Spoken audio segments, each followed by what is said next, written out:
Going live with the guys, so yeah. But you're shooting, yeah, you can run, and you're in the weight room there. Yeah, good. So Good deal. Getting there slowly but surely. No swelling. Other places, that's cool. You know.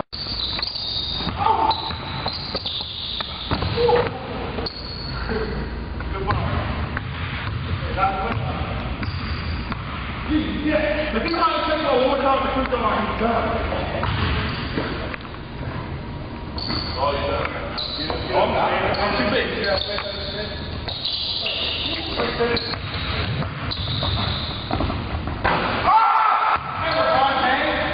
Right. Switching pivots out here? That's what I'm doing.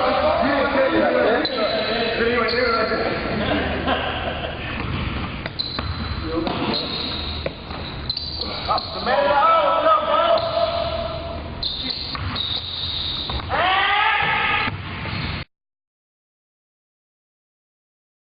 Well, the thing at Purdue was really difficult to watch. We were extremely proud as parents, but we wanted to beat him so bad. And the fact that he never lost to us is even a point yet that he brings up from time to time.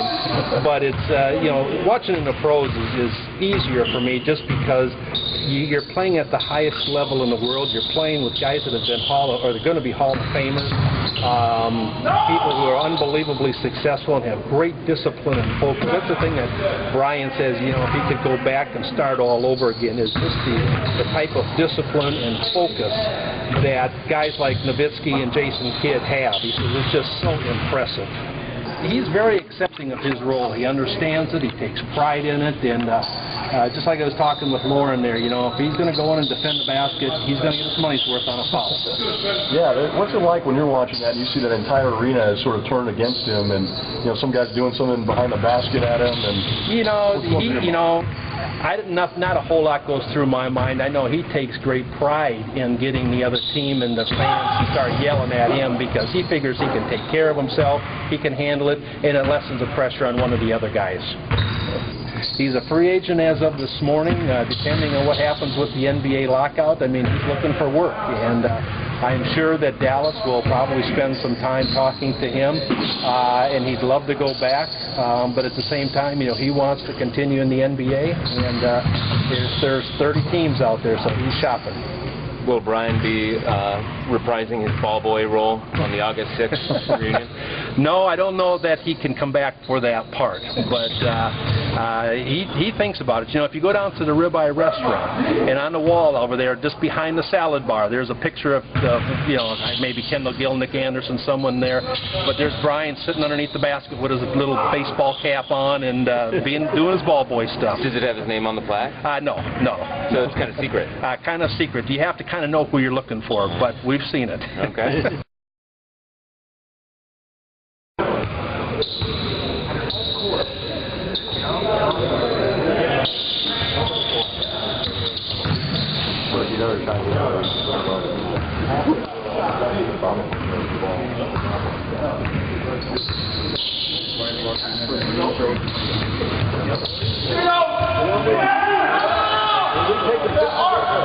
It's a movie. Oh, it was crazy. He's down the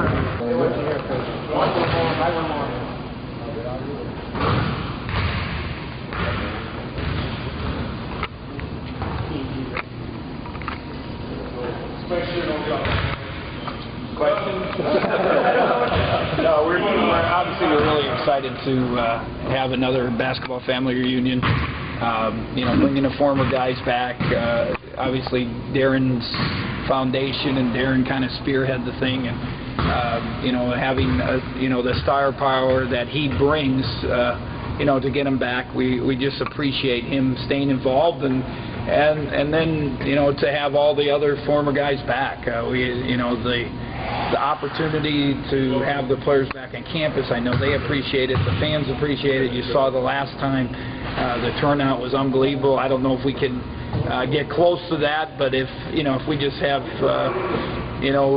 somewhere near that turnout, I think it'll be a great event. And it's to keep those guys in touch and part of the basketball family, I think is so important. And then also, to be working around Darren's foundation. And, I've always said it's one of the proudest things that me, to watch him on TV and have success in the NBA and in the Olympics, but to know that he's giving back not only to the university, but also, to other, situations where there are people in need. And so it's great.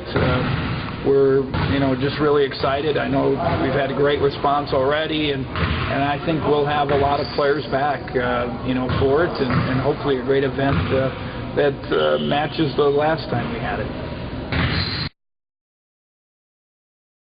And I think when you unveiled the jerseys and had the alumni back and had some people that hadn't been back since graduation, it made it more special. So I think if you do it too much, maybe loses that little bit of that special quality that when you have the guys back. So every year we bring back former players for a game.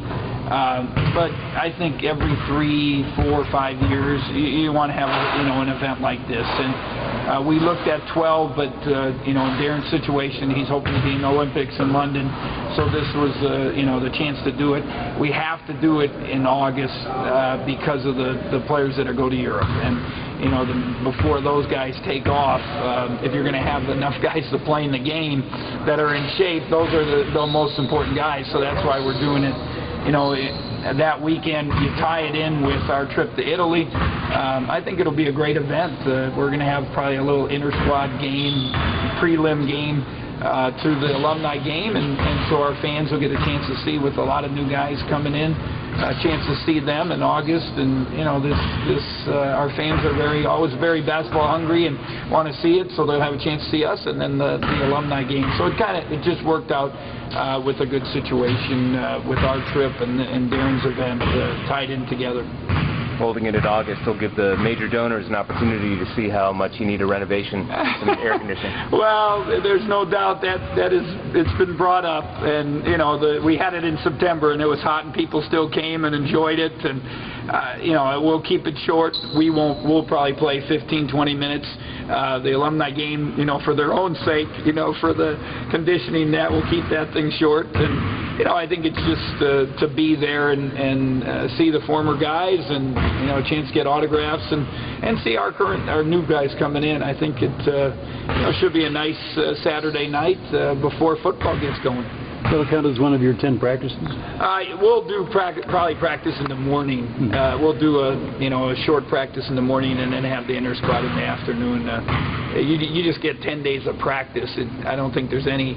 You don't have to say we're going this 3 hours this day or whatever. So So days instead of just individual. It's days, yeah. So I think as much as possible, especially with our conditioning at that time, we'll do kind of split it up and maybe go 2 days on, a day off, 2 days on, and then maybe do some shooting in the mornings and then regular practice in the afternoon. Bring some of the get the 05 guys back or most of them. Does that seem like time flies? Like it was just yesterday? Or yeah, it is. It's amazing. How. For me, it seems like I just got here, and it just happened. But those guys are out now. A lot of them are, married, have family, have kids, and it's such a short time ago. But at the same time, you're going on almost 6 seasons ago that had happened. So, but still, we went around the caravan in May all over the place, and it's one of the things people always bring up. And I know I signed a lot of programs from the Final Four and tickets and posters and things like that. So still a great memory, and off and on it's on the Big Ten Network Classics or ESPN Classics, and from the Arizona game to the Final Four. So it's still a special memory for us and for Illini. What's the latest with Jimde and getting him here? It's still a work in progress. I said since probably that after we signed him that it was going to be a little more complicated than I anticipated. He's probably close to getting all the stuff to the NCAA where you can have some kind of decision by them. And then also we're kind of getting everything together here too at the university to see if he can get admission here. So I'm hoping. I mean, we still can get them here for summer school. There are some 4-week classes, July classes. There's some different options, and if we can work it out in the next week or 10 days, it would be great to have him. And we're hoping. I talked to him today, and I said, keep hanging in there. We're hoping it works out for him because he's a great kid, and we'd like to have him part of the program. Is it kind of like one big hurdle that he's trying to get over, or is there a bunch of? It's a lot of little things, that that he has to deal with, and we have to deal with, and it's collection of all the data and all that, and then it's then people making decisions. I think there's still some options for summer, to get them here, even to get them here by July 4th. You have some second 4-week classes, not many, and there's the school is just like everywhere else. There's internet courses now. There's a lot more options than it used to be, and so there's still some things that we're kind of hoping for the best for him, and that's what I told him today. That makes him eligible for Italy if he goes. If you pass 3 hours in the summer, you can go to Italy, and and you're in summer school, you can practice. That would include an internet course. Oh, if it's through the university, it's part of the summer school program. You can do that. So. But there's, like I say, there's other options that he can take. The draft around the corner. What are you hearing about? How you're seeing it? I think tomorrow is at the Nets. Dimitri has had great workouts. Communicated with his agent last week, and he was out at the Knicks, and each time Dimitri's been very excited about what he's done, whether it's the Knicks or the Bulls or Wizards. We've had a few teams continue to call. Mike Davis has been at several workouts, but you're always hoping for the best for him. I think Dimitri has a great chance to go somewhere, at the end of the first round, and at worst maybe second round. At least that's what it looks like right now.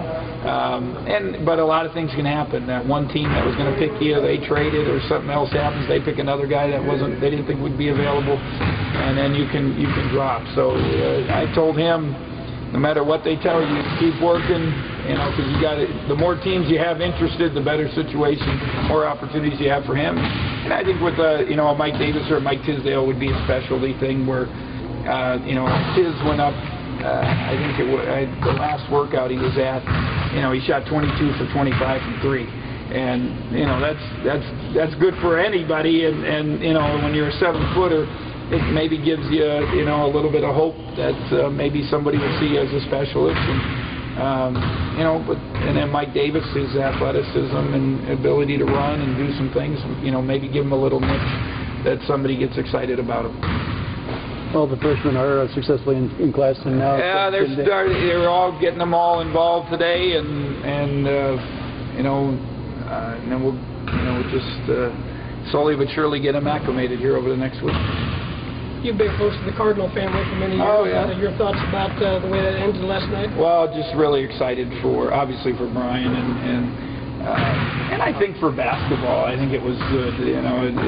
Nothing against LeBron or any of those guys. They're tremendous players, but I think you had one superstar with a bunch of guys that worked hard, and they're old school guys, Jason Kidd, and a guy like Brian. It was just real exciting. And I all along when I've talked to Brian, he hasn't been with the best teams, and that was one thing we always talked about. Having that opportunity to be on a team that was in the playoffs and had a chance to win it, and he got that opportunity.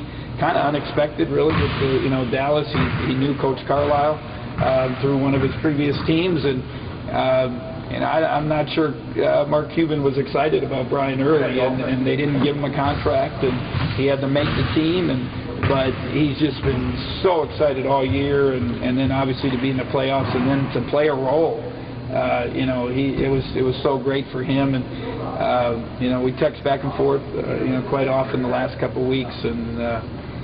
Just excited that because he's a great kid, great person, great player. He's worked very hard, and to see him out there, you're proud. I'm sure Rod was obviously very, very proud, and to be down there watching it, he had to be so excited. Okay. Anything else? seems like it took forever. Hey, Kevin. Yeah.